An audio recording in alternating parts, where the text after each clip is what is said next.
Good afternoon. It is September 1st, the return, if you will, of Butterfly of the Week for a special short episode. It's the afternoon of the 1st, and as many of you know, today, President Trump had a tweet that was an extremely interesting development in the ongoing saga of what's been going on over the last 5 years. And for those of you not familiar with it, the tweet was very simple. He said, "It's very important that drug companies justify the success of their various COVID drugs. Many people think they are a miracle that saved millions of lives. Others disagree." And he goes into the details, ending with a request that the drug companies show the public the success that they have reportedly showed him. And I thought it would be very helpful to point out a couple things just so that we all have the same data, because President Trump, in his tweet, suggested that there's a possibility that the miracle of Operation Warp Speed potentially was not what it was cracked up to be. And I wanted to just give a very, very quick overview of a couple points that we should address. First of all, the data he requested is not going to come from Pfizer or from Moderna. The data that he needs to see is the data that actually comes from public records that have been repeatedly shown on this platform for the last 5 years plus. First of all, the first data they need to know was that SARS was a direct result of gain-of-function research from UNC Chapel Hill's work on WIV1. That's the Wuhan Institute of Virology viral model number 1, which was a sample provided to University of North Carolina, Chapel Hill, Ralph Barrick's lab, under an authorized grant by Anthony Fauci's NIAID.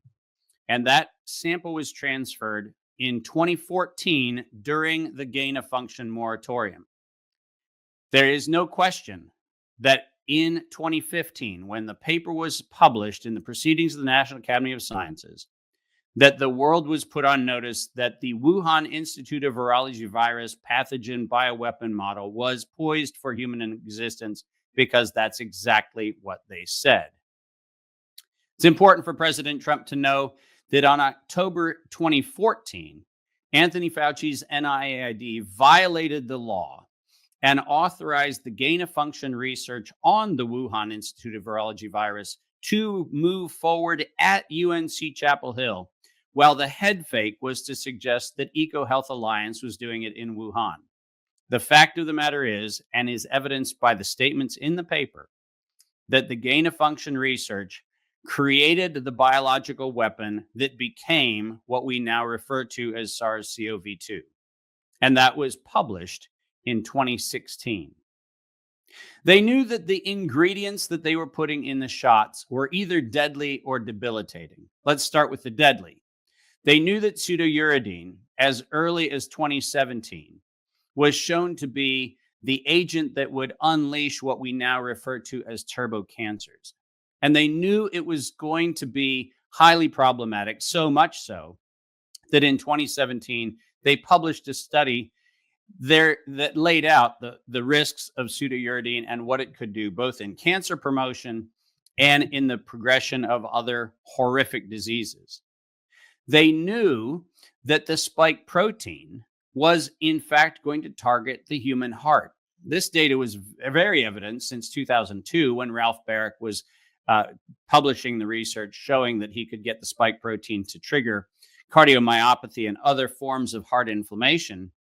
But the publications that I have here show that by 2009, they knew that the spike protein, the thing that the shot was instructing your body to make, they knew that was going to create heart problems and potentially long-term other disease problems. And then let's get to the last one, which is very fascinating. The last piece of evidence we have here, which actually came out of molecular therapy, not only showed that the lipid nanoparticle created enormous numbers of adverse events, as much as 62% of adverse events in animal models. And this is the lipid nanoparticle used to deliver the agent of the shot. But this was not just a generic knowledge. The individual highlighted in red on this slide happens to be the individual who was the chief medical officer for none other than Moderna, who knew that there was an unacceptable high level of adverse events associated with the lipid nanoparticle. And this information was known and published years before there was any SARS-CoV-2 conversations in China. They knew that the shot was deadly and debilitating, and they made it anyhow.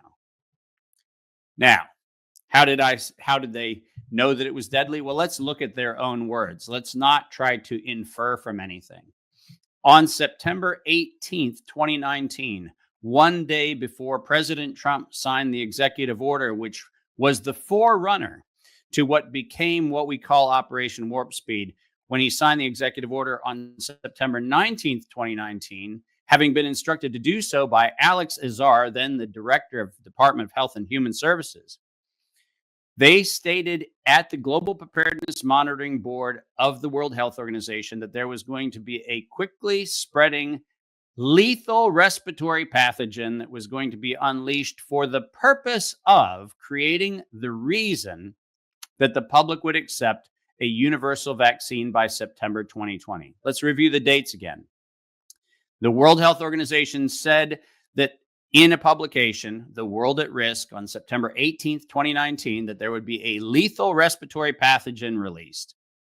They said that the progress indicators of the success of the World Health Organization would be in September 2020. There would be a uniform vaccine program rolled out worldwide.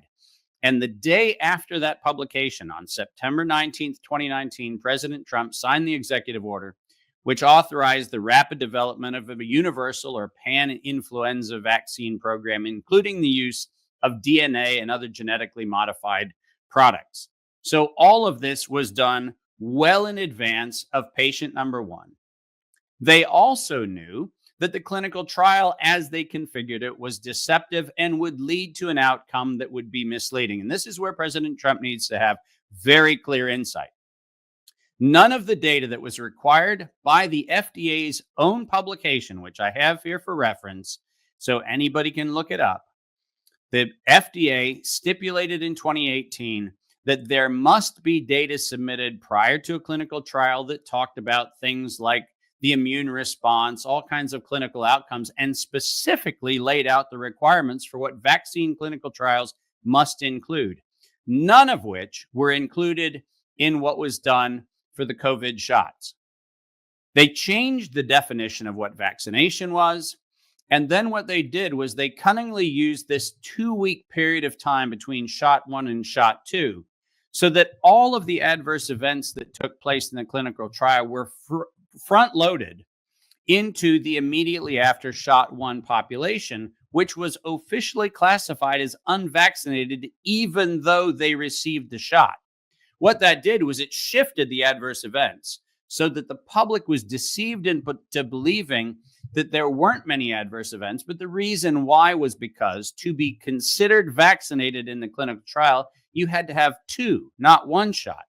And a huge number of patients, after receiving the first shot, had immediate death or immediate disability.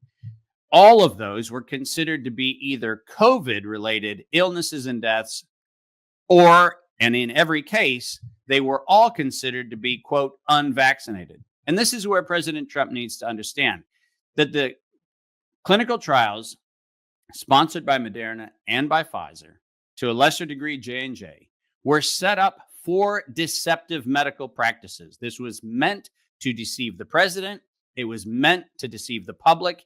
And it was architected so that the adverse events would absolutely be loaded onto what was called the unvaccinated population. This was known, clear, and compelling deception. And remember, they said why they were doing it.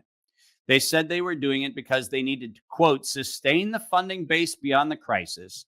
They needed to increase the public understanding of the need for medical countermeasures such as pan-coronavirus vaccines.